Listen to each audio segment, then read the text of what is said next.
So what you're seeing is flashlights of the police down there, and they're searching for either bullets or bullet casings, whatever evidence they can find.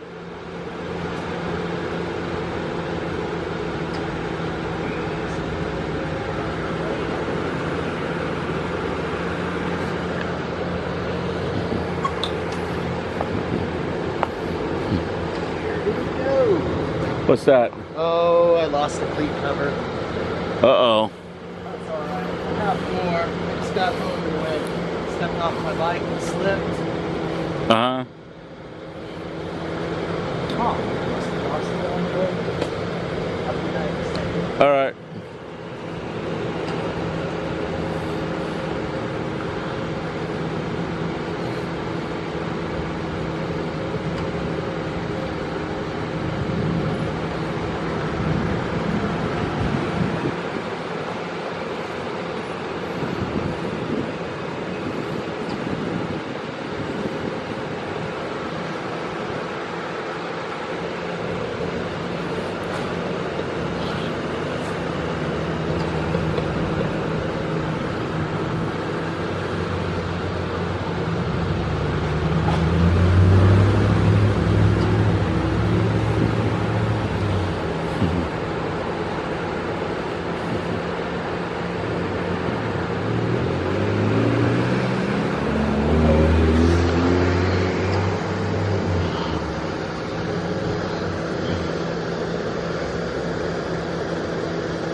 So your live thing didn't come, huh? Your live thing still hasn't got here yet? No, it is. It's right there. Oh, okay, cool. Now you need a reporter. I'm gonna have to be the reporter. Uh-oh.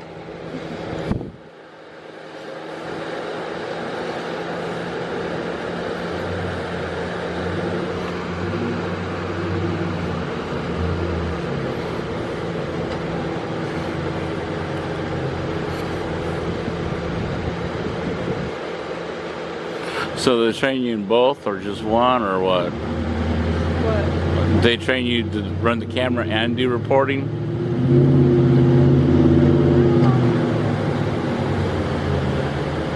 It's not quite like that. Not quite like Not quite like that. They don't train anybody actually, and you don't learn. You don't get hired and then they say, okay, we're going to train you how to be a reporter. Mm-hmm. You have to go to journalism school, learn all Right. that, then get your first job in a real small television station like in Yuma, Arizona, Mm-hmm. and make a whole lot of mistakes there, which is why when you watch TV in small towns, it sucks so bad, is those people who just got out of school. And then they learn a few things there, get experience, and move up in markets until they get to a place like the size of Portland where you already have experience when you get here. So they don't need to train you because you've been doing the same thing. Oh, in other okay. towns. And it kind of works that way as a photographer too. You learn by hands-on experience. There's only so much they can teach you in the school. Yeah. Because it's one thing to learn what button to push on the camera, but that's only 1/10 of the job. Right. The real job is in the nuances, in knowing what to do, where, when, who to shoot, what not to shoot, how much to shoot, when to stop shooting, all of that stuff, what questions to ask, where to be, where not to be, what to do, all of that is stuff you have to learn on the job. Right. You just learn it by doing it.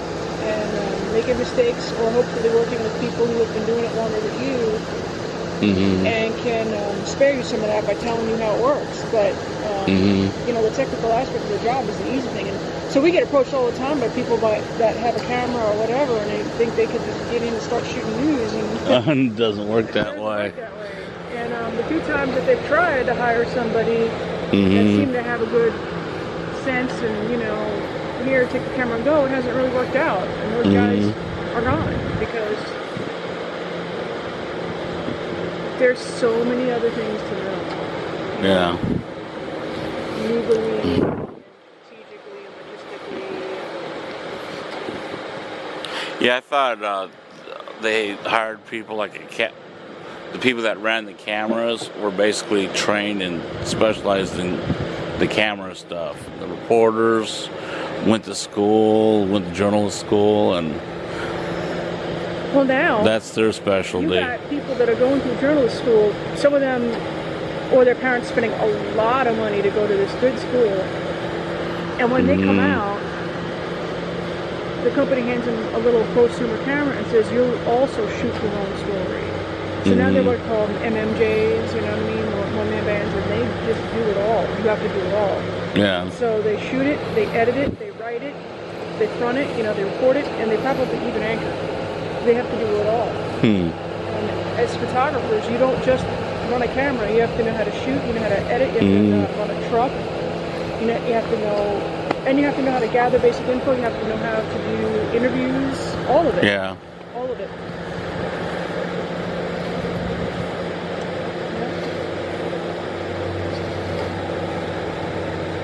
Everybody does the job of 2 or 3 people now. Everybody does. And now with social media, you're tweeting and you're Facebooking and you're doing all the other things. Looks like they opened up Killingsworth. Yeah, it does. And that the van that was there, Yeah. the SUV that was that rolled off too a few minutes ago. Huh. I'm not going to say it's de-escalation because we still have a perimeter in front of the house. Yeah. But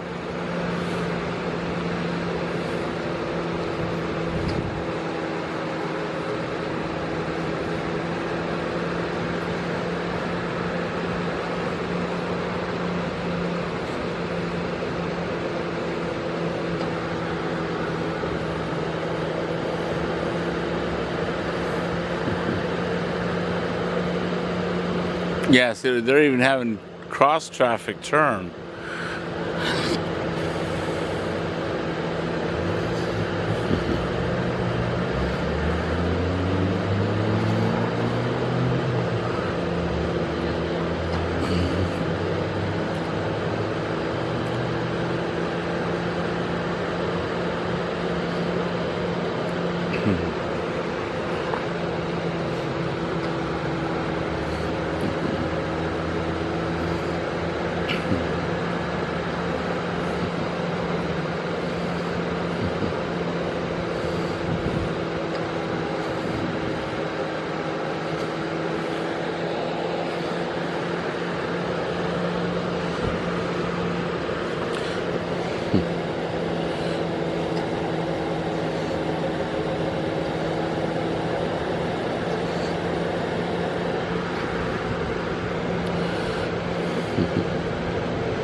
I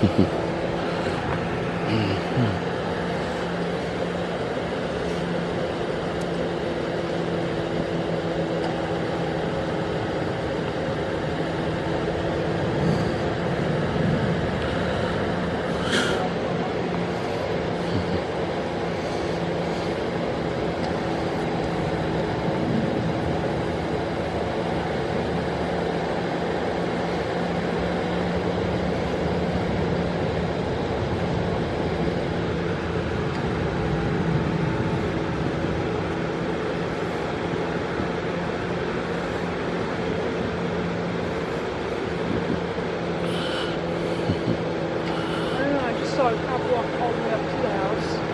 And he Yeah. had no guns on or anything.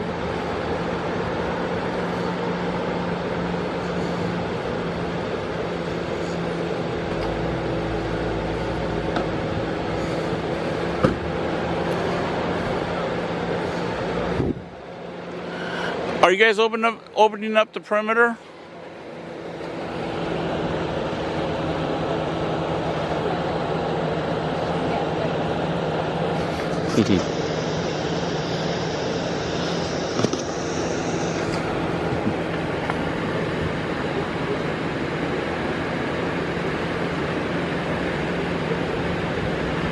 Oh, that's such a great parking job.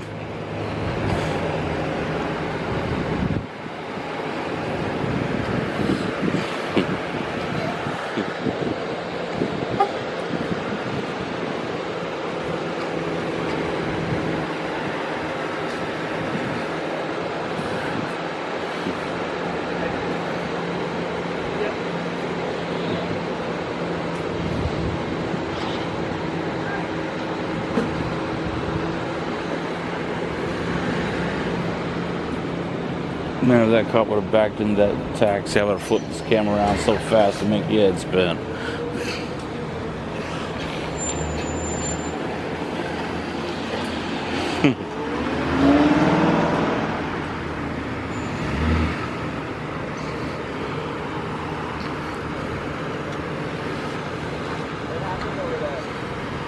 Don't know yet.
I think I see something.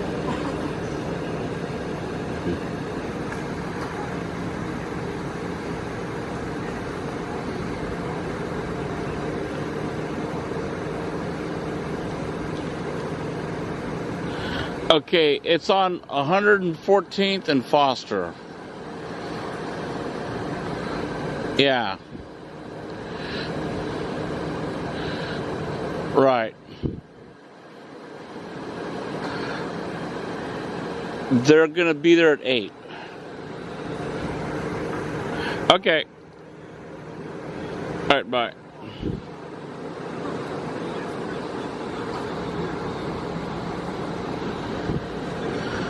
Was it what you thought? It might be, but I can capture on camera. I don't remember. I thought I saw it in the corner of my eye. You know, there's a group of people walking towards your house, and one of them was an African-American gentleman wearing a wife beater. He was not in custody. He was an adult, I'd say in his 30s. Mm-hmm. Walking, collectively, willingly. Right.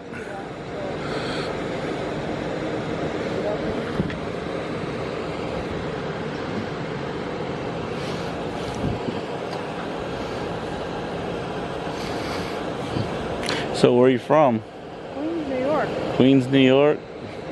How do you like Portland?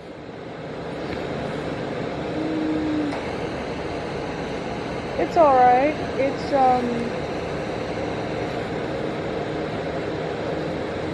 it's real different. Yeah. I like it. Mm-hmm. I will say I've lived in a lot of other places. I didn't come straight here from New York. Mm-hmm. When I lived, I spent the first 20 years of my life in New York. Mm-hmm. And Oregon was like the furthest thing from anybody's mind. Mm-hmm. Nobody came here. Mm-hmm.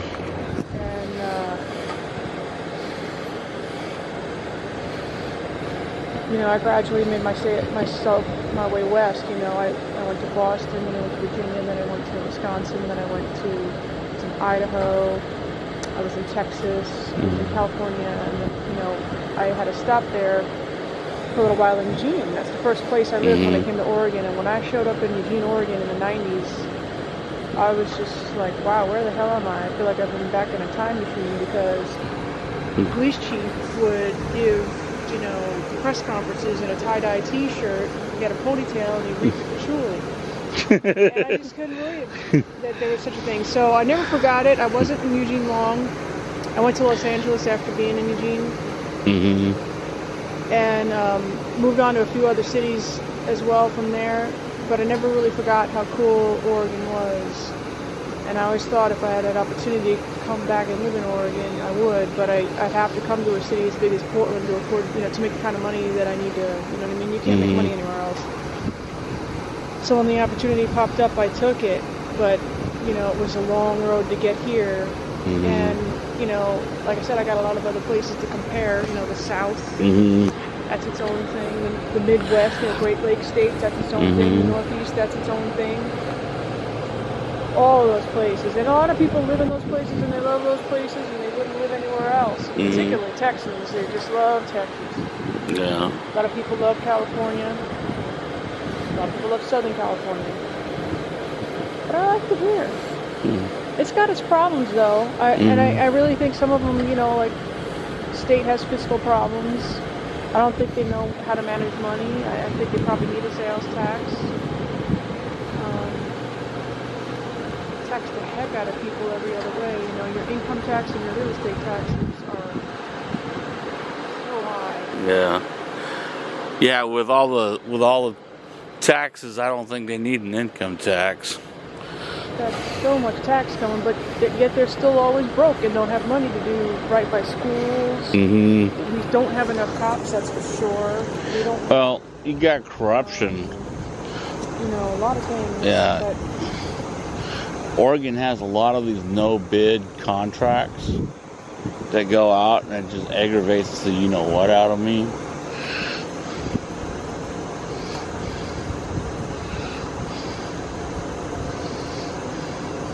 Like, they'll want to build a house like this, right? And the guy will sit there and say, be the front of the governor and say, yeah, I'll build it for $50 million. Okay. But how is that a wise way to spend money?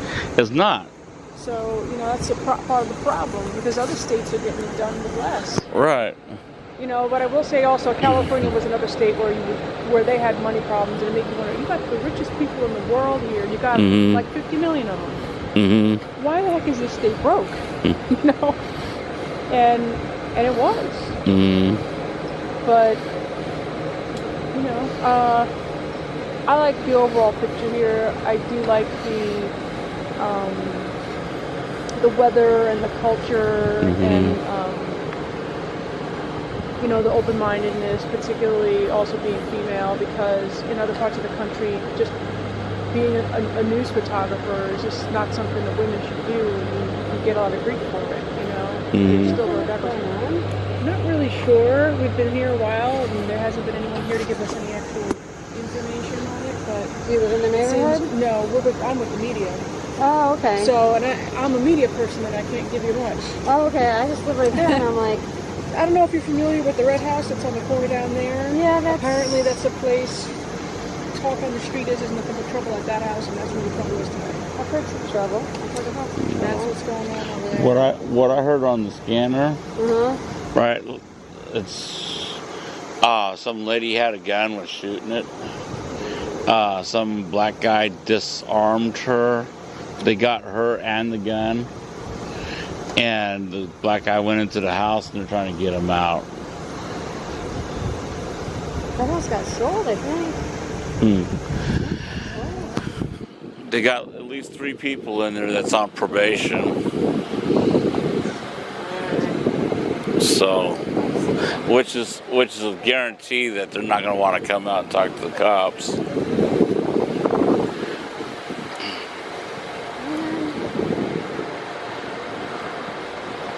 Hey, officer, do they got Killingsworth open? It's open. I just drove down it to get to my house. Oh, okay. I might get a better view at that gas station.